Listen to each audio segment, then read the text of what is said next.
출애굽기 38장 1절에서 20절입니다. 그가 또 조각목으로 번제단을 만들었으니 길이는 5규빗이요 너비도 5규빗이라 네모가 반듯하고 높이는 3규빗이며 그 네 모퉁이 위에 그 뿔을 만들되 그 뿔을 제단과 연결하게 하고 제단을 노스로 섰으며 제단의 모든 기구 곧 통과 부삽과 대야와 고기 갈고리와 불 옮기는 그릇을 다 노스로 만들고 제단을 위하여 놋 그물을 만들어 제단 주위 가장자리 아래 두되 제단 절반에 오르게 하고 그 놋 그물 네 모퉁이에 채를 꿰 고리 넷을 부어 만들었으며 채를 조각목으로 만들어 놋으로 싸고 제단 양쪽 고리에 그 채를 꿰어 매게 하였으며 제단은 널판으로 속이 비게 만들었더라. 그가 놋으로 물두멍을 만들고 그 받침도 놋으로 하였으니 곧 회막문에서 수종드는 여인들의 거울로 만들었다. 그가 또 뜰을 만들었으니 나무로 뜰의 남쪽에는 세마포 표장이 100규빗이라. 그 기둥이 20이며 그 받침이 20이니 노시오. 기둥의 갈고리와 가름대는 은이며 그 북쪽에도 100규빗이라. 그 기둥이 20이며 그 받침이 20이니 노시오. 기둥의 갈고리와 가름대는 은이며 서쪽 포장은 50규빗이라. 그 기둥이 열이요 받침이 열이며 기둥의 갈고리와 가름대는 은이며 동으로 동쪽에도 50규빗이라. 문 이쪽 포장이 15규빗이요 그 기둥이 셋이요 받침이 셋이며 문 저쪽도 그와 같으니 뜰문 이쪽 저쪽 포장이 15규빗씩이요 그 기둥이 셋씩 받침이 셋씩이라.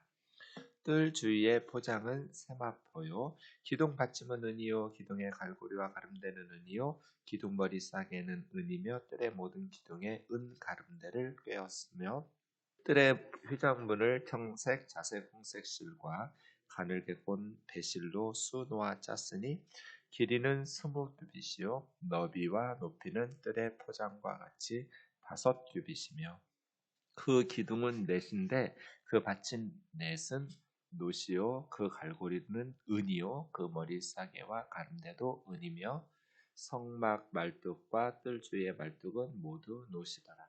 아멘. 이제 오늘은 번제단 그리고 물두멍 그리고 벽 역할을 하는 담장 역할을 하는 포장들 기둥들을 제작하고 있는 모습을 볼 수 있습니다. 전 진짜 기억력이 안 좋거든요. 전신마취하는 수술을 여러 번 받아서 그런지 진짜 기억력이 안 좋아요. 자꾸 잊어버려요. 근데 저같이 기억력이 좋지 않은 사람이 기억하는 유일한 방법은 반복하는 거예요. 여러분들도 돌아서면 까먹는다고 젊었을 때는 안 그랬는데 나이 드니까 이런 분들 계시잖아요. 그럼 어떻게 해야겠어요? 성경 그냥 아무리 외우려고 해도 안 되는데 어쩌겠어? 이러실 수도 있지만 반복하시면 돼요. 다 외울 수는 없죠. 저도 못 외워요. 그런데 중요한 것들은 암기되어 있어야 성경을 읽으시거나 설교를 들으실 때 이해할 수가 있어요. 말씀은 이해를 해야 예수님께서 말씀 듣는 걸 씨앗 뿌리는 것하고 비유하셨잖아요. 말씀을 깨닫지 못하는 게 길과 길. 거긴 밭이 아니죠. 사람들이 밟고 다니는 딱딱한 흙이에요. 씨앗이 들어가지 않는 거죠. 그 씨앗이 어떤 말씀 상태냐면 들었는데 깨닫지 못할 때. 무슨 말인지 알아들어야 우리 생각 속에 그 말씀의 씨앗이 흙 속으로 들어오듯이 들어올 수 있잖아요. 그런데 말씀을 듣긴 했는데 무슨 말인지를 모르면 어떻게 우리 속으로 들어올 수 있겠어요? 일단 흙 속에 들어와야 싹이 나서 물론 돌짝밭이 있기도 하고 가시떨기 나무 밑에 밭도 있기는 하지만 열매를 맺을 방법이 있잖아요. 그래서 제일 중요한 게 뭐냐면 설교를 들을 때 성경을 읽을 때 무슨 뜻인지 바르게 깨닫는 거예요. 이것이 씨앗이 말씀 씨앗이 우리 마음속에 들어와서 그 다음에 일단 흙 속으로 들어와야 싹이 나든지 열매를 맺든지를 기대할 수 있잖아요. 그냥 길가에 길 위에 떨어진 씨앗은 새들이 와서 집어먹어 버릴 거잖아요. 그래서 중요한 것은 창세기부터 요한계시록까지. 근데 특히 이런 성막농 부분 같은 데는 몇 규빗 하는데 굉장히 복잡하고 좀 그냥 패스하고 싶은 이런 거 무슨 의미가 있지 하면서 넘기고 싶은 굉장히 힘든 본문이잖아요. 무슨 스토리도 없고 그냥 사이즈 규격 만드는 것들에 대한 이야기니까 좀 어렵거든요.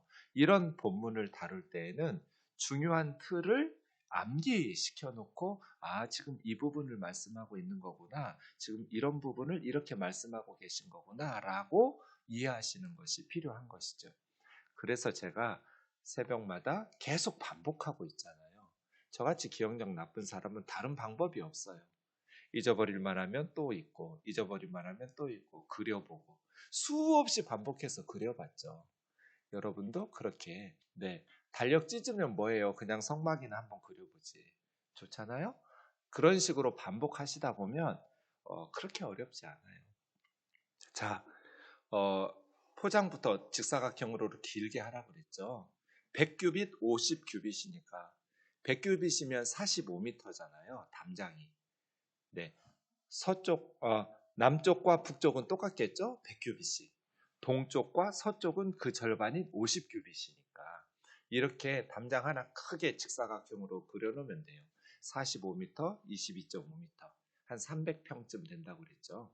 그렇게 해놓고 그 다음에 동쪽에 문이 있어요. 20규빗이니까 9m잖아요. 50규빗 중에 20규빗 하면 30규빗 남으니까 양쪽에 15규빗씩 있을 거잖아요. 문은 20규빗, 문 양쪽으로는 15규빗씩 해서 동쪽에서 들어가요. 뭐가 나와요?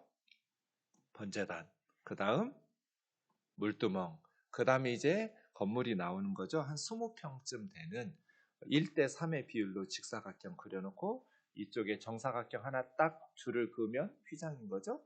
그 정사각형 좁은 방이 지성소 하세요. 계속 반복하세요. 넓은 방이 성소. 네, 성소는 제사장이 날마다 들어가요. 지성소는 대제사장이 1년에 한 번만 들어가요. 그날이 언제예요? 예, 7월 10일인 대속죄일이에요. 대제사장 한 사람이 한 번 양의 피를 들고 들어간단 말이에요. 지성소 안에 뭐 있어요? 언약궤, 법궤, 증거궤라고 하는 언약궤가 있어요. 언약궤에서 중요한 자리는 어디예요? 덮개, 윗부분이에요. 네, 거기를 뭐라고 불러요? 속죄소 혹은 시은소 이런 식으로 불러요.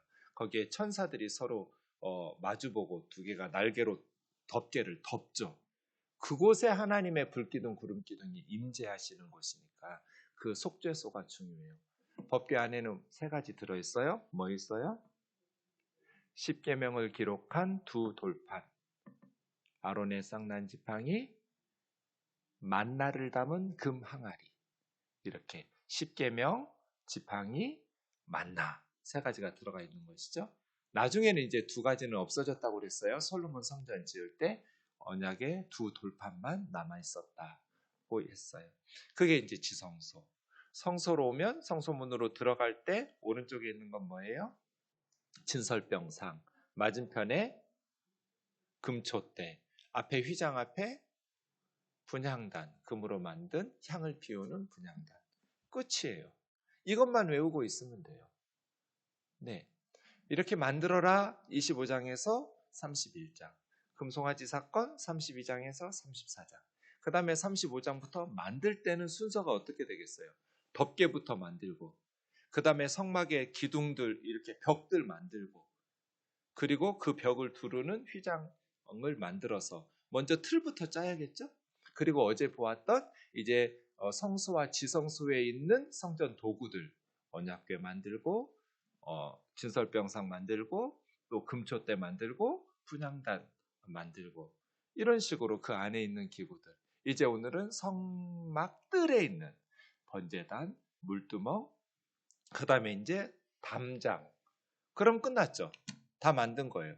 하나 남았어요. 뭐 더 만들어야 돼요? 부살렐과 올리압이 제사장들의 옷, 대제사장 아론과 그의 아들들인 제사장들의 의복을 만들면 끝이죠. 어려운 것 같은데 별로 어렵지 않죠? 네. 38장 1절부터 보세요. 번제단. 번제단은 뭐로 만들까요? 다 놋으로 만들면 너무 무거워요. 번제단 크기가 어느 정도냐면요. 5규빗, 5규빗이에요. 가로, 세로가. 그러니까 2.25m. 2m는 넘어야 소들도 이렇게 양들도 번제단으로 드릴 거잖아요. 꽤 큰 거죠. 사람 키보다도 큰 정사각형으로.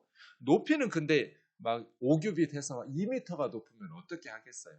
그러니까 3규빗, 1.35m 정도. 높이는 사람 가슴 정도일까요? 그 정도 하지만 가로 세로는 훨씬 더 커서 5규빗씩 정사각형으로 하는데 그 큰 것을 다 놋으로 만들면 무거워서 못 들어요. 조각목, 아카시아 나무라고 했죠? 조각목으로 하고 놋으로 싸는 거예요. 그런데 내 위쪽에 뿔을 만들어요. 조각목으로. 그러면 연결시켜서 뿔로 만들고 놋으로 다 싸면 하나의 덩어리가 되겠죠. 놋으로 다 싸지니까요. 네. 그 뿔은 예컨대 사람을 죽였거나 죄를 지었을 때 얼른 달려가서 그 뿔을 잡으면 정상적인 재판을 받을 수 있는, 그러니까 재판을 정식으로 할 때까지 보복을 당하지 않을 수 있는 정당한 재판의 권리를 확보해요. 물론 재판했는데 진짜 무고히 사람을 살인했거나 하면 처형되죠. 처벌을 받아요. 벌을 받지 않는 건 아닌데 그 번제단의 뿔을 잡은 사람은 누구라도 함부로 죽일 수가 없게 되어 있어요. 근데 번제단만 있으면 안 되겠죠? 그 번제단에 필요한 부삽이라든지 불삽이에요. 숯덩어리 같은 거 치울 때, 또 통이랄지 대야랄지 갈고리랄지 고기를 이렇게 정돈할 때 여러 가지 도구들이 더 많이 필요하겠죠. 다 놋으로 만들도록 하고요. 그 다음에 그 가운데는 텅 비게 만들어야 돼요. 예, 그냥 정사각형으로 만들어 놓되 가운데는 비는데 거기에 석쇠 같이 놋으로 그물을 만들어서 중간쯤에 걸어놔요. 그래야 이제 고기를 올려놓고 숯으로 태우고 이럴 수 있을 거잖아요. 이런 식으로 번제단을 만드는 거예요. 번제단에 고리 4개를 만들어서 채 2개로 끼워가지고 맨다고 말했는데 사실은 그렇게 1.35m나 되는 걸 매면 굉장히 무겁고 힘들 거잖아요. 매는 거, 어깨에 매는 것보다는 그냥 드는 게 더 이동할 때 편할 텐데 든다라고 번역하는 게 훨씬 좋아요. 어깨에 맨다 이런 표현은 없어요. 그냥 한글 성경에 매게 하였으며, 어깨라는 단어는 없이 매게 하였으며 이렇게 번역하니까 우리는 번쩍 들어가지고 어깨에 제사장들이 맨 것처럼 착각하기 쉬운데요. 사실은 그렇지는 않고요. 그냥 들어서 옮기는 그런 식으로 번역하는 게 좋습니다. 그 다음 물두멍이 나오는데요. 8절이에요. 놋으로 물두멍을 만드는데 말씀드린 것처럼 성경 어디에도 이 물두멍의 사이즈가 나오지는 않아요. 얼마만큼의 크기로 나왔는지 규격이 나오지 않은 유일한 성전 도구가 물두멍이에요. 그럼 이제 유대 랍비들은 전승이 있을 거잖아요. 직접 본 사람들이 있을 테니까요. 그런 어떤 오래된 전승들이 내려오기는 뭐라고 기록되어 있냐면 4사람이 사용하기에 충분한. 이 물두멍은 2가지의 경우에 써요. 한 번은 성소에 들어가기 전에 회막문에 들어가서 불을 정리한다든지 진설병을 주일 안식일마다 교체한다든지 날마다 아침 저녁 상번제 할 때 들어가서 향을 피우면서 기도한다든지 이렇게 회막문에 성막으로 들어가기 전에 손과 발을 씻고요. 그 다음에 번제단에서 번제나 소제, 화목제, 속죄제, 속건제 이런 제사를 드리기 전에 손발을 씻는 것이 물두멍이에요. 이렇게 제사장들이 하는데 성경에는 없지만 전승에 의하면 4사람이 쓰기에 충분한 양 이렇게만 기록해놨어요. 그게 이제 사실인지 아닌지 알 수는 없어요.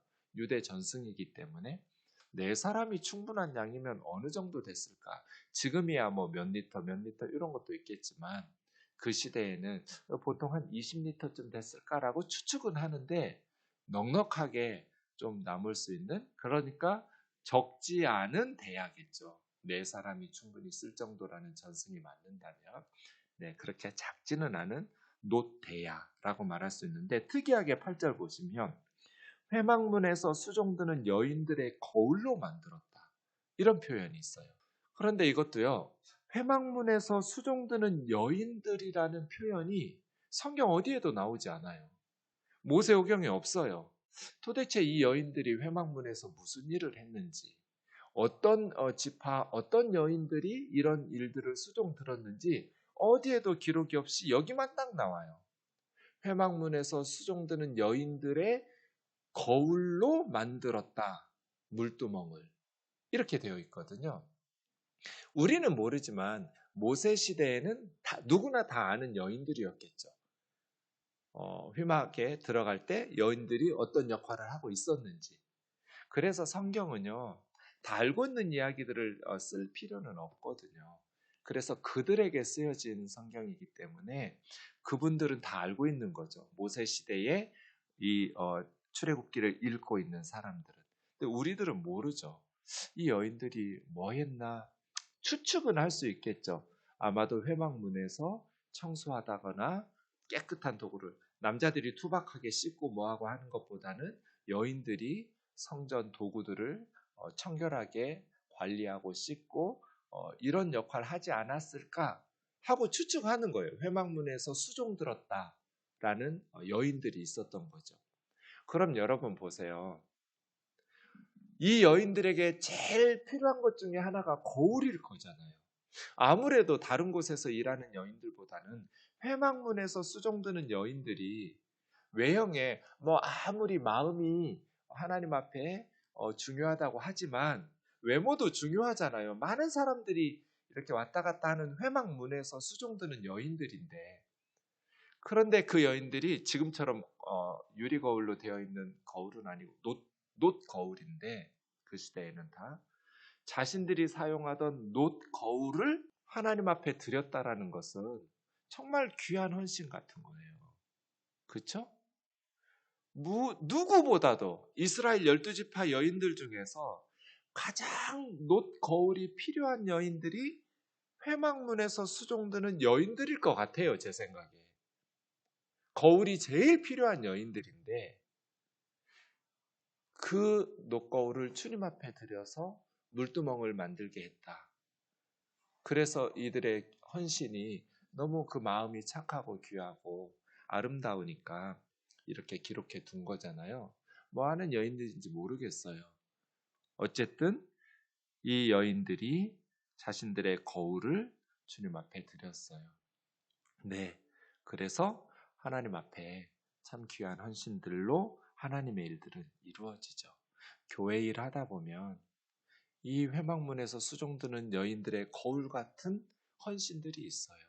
참 값지고 귀한. 무엇을 더 소중히 여긴 거예요? 세상에서 나의 외모나 나의 어떤 필요들보다 주님이 필요한 것들을, 성막을 짓는 데 필요한 것들을 드리고 헌신하는 것을 더 소중하게 여긴 것이죠. 마지막으로 9절부터 20절까지는 이제 뜰이에요. 뜰, 그 담장 역할을 한다고 그랬죠. 높이가 2m가 넘을까요? 안 넘을까요? 넘는다고 그랬어요. 5규빗이니까 그 뜰은 2.25m거든요. 그러니까 밖에서는 안 보여요. 안에 들어가서 하나님의 집에서 예배 드릴 때는 밖에서 구경하는 게 아니다. 성막 안으로, 문 안으로 성전의 문이신 예수 그리스도를 통해서 들어와서 예배하는 것이죠. 높이는 5규빗, 남쪽과 북쪽은 100규빗, 그러니까 45m. 근데 휘장으로 이렇게 치면 넘어질 거잖아요. 그래서 20개의 기둥을 중간중간에, 양쪽에 20개씩 치고, 그 다음에 이 기둥도 2.25m, 5규빗 넘어야 되겠죠. 그 정도일 테니까 그 기둥들이 서로 자빠지지 않도록 연결하는 가름대, 은으로 만들어서 치고, 땅 부분은 놋으로 갈고리 만들고 단단하게 고정시켜야겠죠. 네, 그렇게 해서 넘어지지 않도록 바람이나 어떤 짐승이나 외부 일반인들이 성전 안으로 들어오는 것을 막는 그래서 거룩함을 보호하는 그런 역할이 뜰의 장막들이겠죠. 그 다음에 동쪽과 서쪽은 50규빗이니까 절반이에요. 기둥도 10개만 세우고요. 서쪽은 그렇지만 동쪽은 문이 있으니까 문은 20규빗, 그 다음 9m예요. 그 다음에 양쪽에는 15규빗씩. 그래서 기둥 3개씩 서로 세워놓고 문 20규빗으로 쌓아서 그렇게 문도 뭐 열고 닫고 하는 게보다는 휘장으로 이런 식으로 출입을 할 수 있도록 해 놓았어요. 이런 식으로 성막을 지었어요. 그 지어지는 모습들을 보면 참 행복했겠다. 하나님이 우리 중에 거하시는, 하나님 앞에 나아가서 예배하고 또 하나님 앞에 우리의 것들을 헌신하고 하나님의 말씀을 듣는 그러한 회막문, 기도의 장소이며 예배의 장소인 그러한 성막을 지어가는 과정이 참 행복했겠다 하는 생각이 듭니다. 더 중요한 내용들은 앞으로 또 보게 될 것입니다. 이 성막이 이동한다는 것입니다. 거룩한 곳에 고정되어 있고 시내산 앞에만 있는 것이 아니라 이스라엘 백성들이 광야를 이동하는 동안에 계속해서 그래서 움직이는 시내산이에요. 우리의 삶의 자리에 하나님께서 함께 동행하시고 하나님 앞에 우리가 가는 곳마다 그곳이 예배의 자리가 되고 기도의 자리가 되는 움직이는 시내산. 기도하겠습니다. 사랑하는 하나님 아버지, 오늘 또 첫 시간 하나님 앞에 예배하고 기도함으로 시작하게 하심을 감사합니다. 우리의 삶의 자리가 하나님을 만나는 곳이고 하나님께 기도하며 예배하며 경배하는 곳입니다. 우리의 삶의 모든 영역에서 하나님을 경배하며 우리의 삶의 모든 사건들을 하나님께 아뢰며 의논하면서 하나님의 은혜 안에서 오늘도 믿음으로 승리하게 하옵소서. 예수님의 이름으로 기도하옵나이다. 아멘.